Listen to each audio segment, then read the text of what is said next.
கேள்வி ஒன்றாக இருந்தாலும் பதில் எப்படியா இருக்கும், ஆளுக்கு ஏற்ற மாதிரி மாறுபடும். நேரில் வந்துட்டால் என்ன பண்ணிடலாம், எல்லா கேள்வியும் கேட்டு தெளிவாக.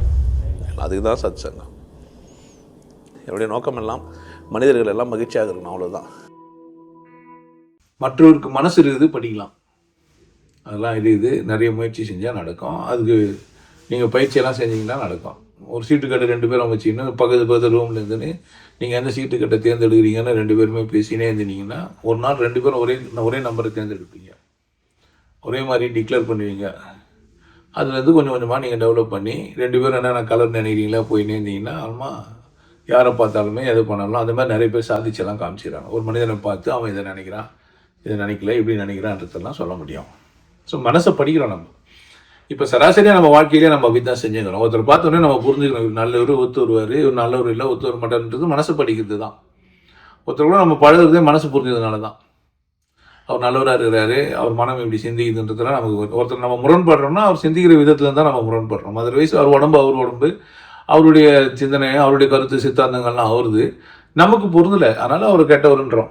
நமக்கு பொருந்துனா அவர் நல்லவருன்றோம். நமக்கு பொருந்துற மாதிரியே ஒருத்தர் இருக்கணும்னு அவசியம் இல்லை. அப்போ மனசை படிக்கிறது தான் நம்ம வேலையை வச்சுக்கிறோம். யாரை கூட போனாலும் மனசை படிக்கிறோம், போகிறோம்.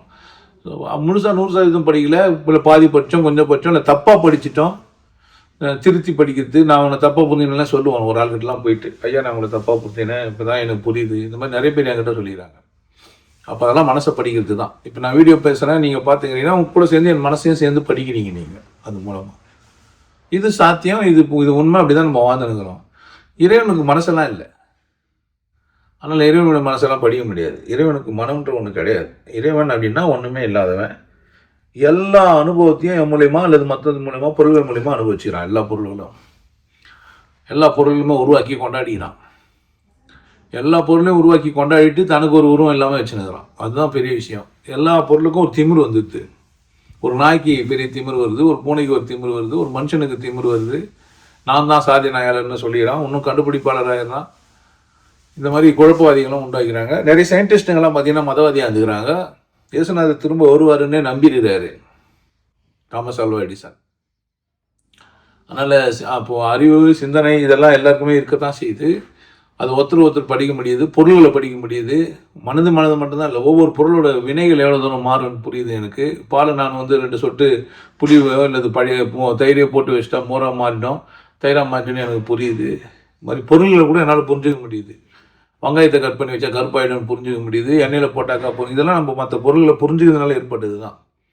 ஒரு பிளாஸ்டிக் கண்டுபிடிச்சி வச்சுட்டு அது இது மக்காதுன்னு நமக்கு புரியுது, அதனால் அதில் நிறைய பொருள்களை செஞ்சு வச்சுக்கிறோம். ஸோ மனித மனதை மட்டும்தான் இல்லை, பொருள்கள் எல்லாம் கூட நம்ம படிக்கிறோம், புரிஞ்சு வச்சுக்கிறோம், அதோட செயல்பாடெல்லாம் புரிஞ்சு வச்சுக்கிறோம். கடவுளுக்கு எந்த மனசும் எந்த எண்ணமோ கடவுளை புரிஞ்சுக்கிறதுனா கடவுள் இப்படி இருக்குதுன்னு தெரிஞ்சுக்க முடியும், நான் இப்படி இருந்தால் கொண்டாட்டமாக இருக்க முடியும்னு என்னை புரிஞ்சுக்க முடியும், அவ்வளோதான். அப்போ என்ன தான் நான் திருத்த முடியும், என்ன படிக்க முடியும். நிறைய பேருக்கு அவங்களே தெரியாமல் அவங்க படிக்காமே வாழ்கிறாங்க. சும்மா ஏதோ பிறந்தோமா, சமைச்சோமா, சாப்பிட்டோமா, தூங்கணுமா, போனோமா, இது போதும்னு வாழ்கிறவங்க நிறைய பேர் ஆகிட்டாங்க, நிறைய பேர் இருக்கிறாங்க. அவங்களே கூட படிக்கிறது இல்லை. ஸோ என்ன படிக்க முடியுமா நீங்கள் கேட்கலாம். தட் மீன்ஸ் அவங்கவுங்கள படிக்க முடியுமா அப்படின்னா, நீங்கள் இன்னும் நல்லா டீப்பாக இன்டெப்த்தாக நீங்கள் போனீங்கன்னா நீங்களே என்ன பண்ணிக்கலாம்னா வரையறுத்துக்கலாம், செய்யலாம். நீங்கள் உங்களை படிக்க வேண்டியதே இல்லை. எதுவாக இருந்தாலும் பாசெல்லாம் கீழ்ச்சி போட்டு புதுசாக நீங்கள் இப்படி வாழலான்ட்டு நீங்கள் என்ன பண்ணலான்னா இங்கேருந்து வாழலாம் முடியும். அதனால் நீங்கள் படிக்கிறதெல்லாம் விட்டுருங்க. மற்ற மனிதெல்லாம் படிக்கிறீங்களோ இல்லையா, முதல்ல உங்களை படிங்க. பித்தியாருக்கு உதவணும்னு படித்த பேர் அந்த மனசு எப்படி தான் நான் உதவுங்க. கடவுளுக்கு மனசெல்லாம் இல்லை, நிர்குணன், நிர்மலன், பரபிரம்மம் அப்படி தான் அதை சொல்லி வச்சுக்கிறாங்க. ஒரு பொருளுக்கு இருக்கிற மாதிரியான டென்சிட்டி, மாசு, குவாலிட்டி இதெல்லாம் அது கிடையாது. நிறை குணம் இல்லாதவன். இந்த நிறம் கிடையாது, கடவுளுக்கு நிறம் கிடையாது, இரவு பகல் கிடையாது, ஆண் பெண் கிடையாது, பண்பு கிடையாது. கடவுள் அவள் தான். அது எப்பவுமே நிலையானது, நேற்றும் இன்றும் என்றும் மாறாதது. புத்தருக்கு வேறு கடவுள், நமக்கு வேறு கடவுள் கிடையாது. மதம் தான் வேறு சொல்லி சும்மா ஏமாற்றிங்கிறது, அது தெய்வம். கடவுள் எல்லாருக்கும் ஒன்று தான்.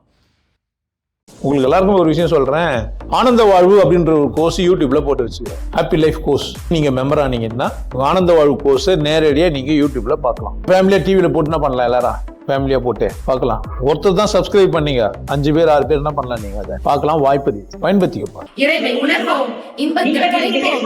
குருசில யோகிய நாடு, உன்னை நீ கொண்டாடு. கொண்டாட்டம் உனது பிறப்புரிமை. மதம் மறப்போம், மனிதம் வளர்ப்போம். நல்லா இருங்க, சிறப்பாக இருங்க, கொண்டாட்டமாக இருங்க. உங்களை நீங்கள் மதிப்பு மிகுந்தவராக மாற்றுறது உங்கள் கையில் தான் இருக்குது. நல்லா இருங்க. நான் ஒரு வாய்ப்பு என்னை பயன்படுத்திக்கலாம். நல்லது.